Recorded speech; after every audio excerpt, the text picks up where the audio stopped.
انقلوا جان يجوا مقالات دريرا خيتت اما حاضر درما دردرين يعني فان كيف يجروا باتي جهفا خد تربه جهتم لما تجل كبم يجوا سوني جل كبم اكل انغا خانه غبي سومالي رينه خد لما جهتم يسغلت باتي خد لما فايزي خد لما جهتم يسغلت ادب السما اورمو جچا لفخين اكتيغا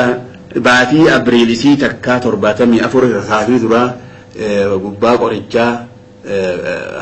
qonyaa habroo baadaa gubbaa qorichaa naannoo hardiim araddaa cobii bakka jaanitti nama gaa mulgeetaa jedhaketti waaqa deebisanii mishingaasaa kan inni tilaa uummatarraa walitti guurratee fe'achuuf deemu hanqisanii akka namni guurratu godhan jechuudha. Samboodaan baatii Septeembar 5 torbatamii afur kun tokko dhibbata torbatamii afuritti lola guddaatu haroo raabaadorii xirroo bakka jamba haroo raabaadoriitti lolli bu'ee nama dhibbaa fi 20 ol amaararraa geessanii hoggoos gaa mi'a alaa fi jatan qabnee lama faatu mi'a duraan gargaarsa harkanne kana naqee nuti warri dura bayanii hidhamnee isaan nu booda bahaniiti 73 biyya seenanii 74 dhukkaasa akkuma reefu jeetti jala banan jechuudha. Lolli guddaan kun 70 baatii Septeembar 5 74tti bakka haroo raabaadorii xirroo haroo raabaadorii bakka jaanitti bu'e lola ajaa'ibaati. Lola gideeta sosohaa ture biyya Itoophiyaa keessatti lolli sun ammoo Oromoonii gartee lubbuu ol fuudhee Amaara gufursee jechuudha. Maali Oromoo jechuun kun akka wanni itti akka gartee waan musiibaa itti lakkaa'u waan samii nama waan akka bakkaatti Amaarri lakkaa'u jechuudha. Jecha Oromoo haa dhaga'uun guyyaa isaa warri sii beeku ni hedduu baaragan jechuudha. Warri beekne barachuu fedha jechuudha. Kaan ka beeku ni baarage. Dachiin tun hundinuu Oromoo jechuun tun ammallee hafuuratti kutte jechuudha. Saba sanitti Haile Sillaasee darbinee dafnee waan takka jijjiirama tokko finnee dubbii kana haqan qaallu yaada jiruun dubbii san duuba wattaaddarrii ilmaan naftanyaa sun duuba hiree sanitti ariifatanii qaabsoo san saaman jechuudha. Haala kanatti gaa qaabsoon Oromoo takkaan dhaabbanne ilaa ammatti deemaa jirti itti fufaati jirti jechuudha. Kana duuba gaa meesa gaa ilmaan naftanyaa kun walqixxummaa umma ilma namaatti ni amanani. Aboo anwaa nagara khijaan hin amanu jarru kun akkaataan itti guddifa nama guddisaan isaanii hanqaroo iftuulummaa fi nu malee namni jiru namni hundi waan beeku yaada jiruudhaani biyya kana ammaa biyya Oromoo fa'a akka dhaaraatti lakkaawwatan nu abbootiin nu dhaame abbootiin marre irratti lolle waan kana oofan jechuudha. Waan kana ta'eef jarri kun abadan walqixxummatti namana dimokiraasii waan jedhan kana namaan soban haada namaa hidhani malee abadan itti namanan jechuudha. Amman agarre dengatti guyyaa wayyaanen biyya seente maal jedhan aboo dimokiraasiin dhufteeti jeen namni gaara jiru hundi nutti gala jechuudha. Qawwee dhiistee galee akkasii sobanii osoo baatii jaangayini huccuu sii talagartee dhugaa san baafte uffatte jechuudha. Nam bifne nama meeqaatam qabeenya namaan hambifne akkasii gaa namni kun ammaal namni waa xiqqoon namni guduun didee hunda girgireessuudhaan jirata nama ajjeesuudha kamalatti ajjeesuudhaan jiraata umrii isaa dheereeffata malee ni beeka akka booda gadhiisee deemu biyya sana ni beeka jechuudha. Yoo warri silaa qaabsoon itti haqaa habilisummaa barbaaduu qabu callisee ni qooqatiinni jechuudha. Ni farancala wasanaa bahe qooqee wasanaa bahe jechuudha. Abbaan haqaa yoo callisee ni qooqa jechuudha. Yoo abbaan lafaa haqaa lafaa ka'e inni duuba qooqatan dhiiseeti baqata jechuudha. Duuba sanuuti immoo mee qawwee miti calli yoo jennee ni yaafna jechuudha bineensa kana. Calli yoo jennee ni yaafna Oromoo kana. Hoo callifnee namni tokkollee akka waan gurgurre torbaan tokko nu gaya jechuudha. Hun gurgurin irraan bitin torbaan tokko gayaaf uummata kana biyya keenya keessa mee qawwee waa dhiifnu qawween silaa haqaa waan haqaati qawween malee uummanni kun lafatanii gadhiisanii deemuu hin dandeenye jechuudha tumatumaan hin dandeenye. Mee isaan kun walqixxummaa ni amani dimokiraasii baantantanatti ni amani namanan inumaan taatu kun isaan dimokiraasiin waan haqaati waan namni obbolummaan walqixxummaan jiraatu jechuudha. Sun isaanitti nahasa jechuudha isaaniif nahasa waan isaan miidhaati jechuudha. Ilmaan naftanyaa hangamillee biyya mirgi namaatiif biyya dimokiraatiin jiru biyya namni walqixaa amata fedhee haa jiraatu. Hogguu Itoophiyaa agatee waan san haasee jiru wanni san daandurree santu keessa jira daandurree jarmii yertee hanqarroo san waan qabaniif jecha hin fayyan jechuudha. Doktorri fayyisuus hin jiru barnoonni fayyisuus hin jiru jechuudha orma kana. Akkasitti gaa akkuma dursanitti haanu jiraattu gatii feetee haa fudhattu Oromumaan Itoophiyaa fiifatan jechuudha ilaarratti. Son badaban onne daman sombaan nama sossooyan numaani iftiisan numaani am boruu lama kabiraa dura amma arrallee boruu duru qophaa'e jechuu kabiraa arra waan biyya keessa deemuu dhageessan kabiraa la dura lafa kaayate jechuu nuti eessarraa jira duuba kasanarra hay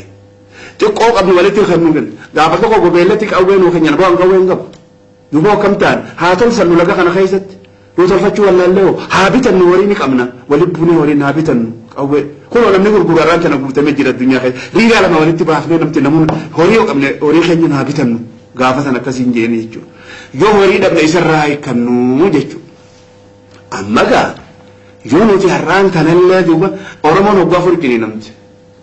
gaafa illee sillaaseen du'anii cini namti ogguu sadii cini namuu deemte amma ogguu lama cini namti jechuudha tabbu'aa saan hedduudha tuni gaafa illee sillaaseen du'anii cini namne guyyaa mangistuun baqateetni cini namne arra hagaffaa jechuudha namni ogguu sadii cini namu ogguu lama cini namu jamma himaa isinu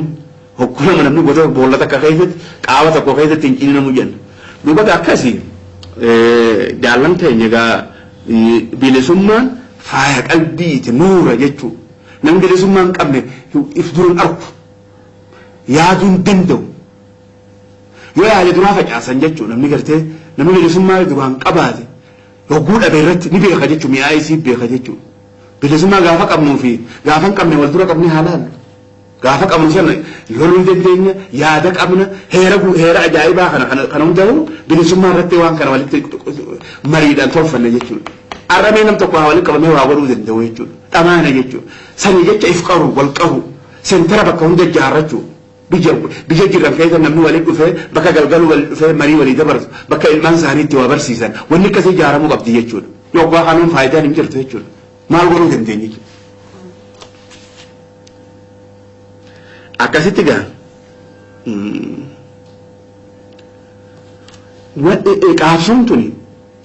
qaabsoon tuni hafuura jechuudha qinsa namaa kenniti qalbii nama jabeessiti jaalala nama fiddi namni hojii qaabsoo godhe obboleessira walitti dhiyaata jechuudha kasharrii bare kadur sharrii yaadullee sharrii dhiiseeti lashoo markata jechuudha qalbii isaa keessatti lashoo markata jechuudha qaabsoon dhiiga warra biyya jaalatuuni bilisummaan qaabsoo warra biyya jaalatuuni biqilti abbaan fedha kabiraa biqilchuu hin danda'u ka biyya jaalatu ka if hin goggoone gartee dhugaadhaan if kennuu saniini biqilti jechuudha guddatti namni bilisummaa hin qabne sareedha jechuudha sareellee saree fayyaa hin qabne ta namni halaalatti dhagaan dhawu dhagaan firra ari'usan jechuudha biyya isaa keessatti waan saree ta'eef alagaa ta'ee jiraata jechuudha dachii isaa keessatti uummata isaa lafa isaa gubbaa irratti alagaa ta'ee keessummaa akka nama biyya alaatii dhufetti akka fedhan godhan fedhanni hidhan fedhan gadhiisan fedhanni jeesan akka fedhan godhuu danda'an jechuudha haala kanaan hin jiraatan bilisummaa hin qabne haala kanatti jiraata jechuudha osoo inni arkuu qabeenya duraa fuudhan maata ka godhuu hin danda'u qabiyyoo isaatiin osoo arkuutu horii isaatii qabeenya isaa hunda zarafanii fudhatan jechuudha wanni takka godhuu hin danda'u jechuudha saamana kana daran amma gadi galotaa jechuudha nam tokko hogguu waa irraa fuudhan du'uu qaba jechuudha hogguu harka isaas irraa fuudhan jechuudha takkaanitu dhabbiin duuti ajala malee taatu qaaxaroo malee taatu ati yoo guyyaa sana haqa keetirra lortee duutu gaarii uyi namni ilmi keetiis akkasitti qalbii yaada saniin guddata jechuudha hogguu ati qabeenyi keetirra duute ilmi keetii wanni guddatuun sani jechuudha yoo ati qalbii dhafa garsite yoo ati sodaa garsiifteet akkasumatti guddata jechuudha waan kana ta'eef haqa fiirra du'uun tuni ayaa ummataati ayaa mataasaati ayaa ilmaansaati ayaa oromoo taate oromoon irraa gammaddi jechuudha amma shukuutiin fajjeessu fajjeetii manama mafun maal bani aadamii maal bineensamu namni kamii fajjeessa maal namni jedhu rosa hawsa amma yoo tana shukuutiin mataa fedhee jedhu kan obbo viidiyoo tokko maash dhawa amma ilmaansaa akkamta namni laaluun jiru osoo immoo inni guusa nama keessan dhayee ajjeesanii namni na haafi jechuudha arra namni kubba qabuun jiru isin fajjeessa jedhu dhaqeeti makiinaa keessaa shukuutii fudhatee fi gadhiise hangasi maa namicha san dhayin hogguusan sila dura dhayee qoman lakkaa'e fedhan haa ajjeesani fedhan badala isa ajjeesu akkasitti gaa duuba bilisummaan ni barbaachifti jechuudha lolli